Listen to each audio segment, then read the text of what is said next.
makna barongsai keliling gitu apa maknanya itu? Maknanya ya untuk cari angpau satu, kedua toko-toko biar laris, banyak pembeli, banyak umur panjang. Juga anak-anak yang main saya sembahyangkan di sini untuk menjaga keselamatannya dia. Jadi membersihkan kampung sendiri. Iya betul.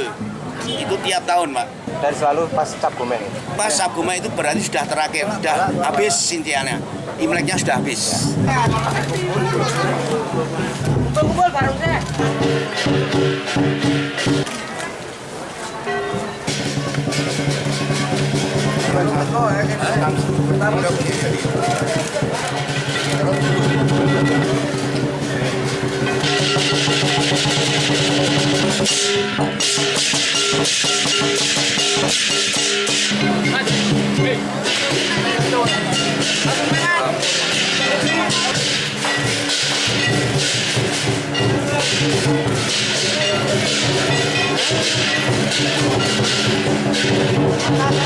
Lalu angpau tadi maknanya untuk berbagi apa? Berbagi rezeki. Itu setiap tahun selalu melakukan itu? Iya.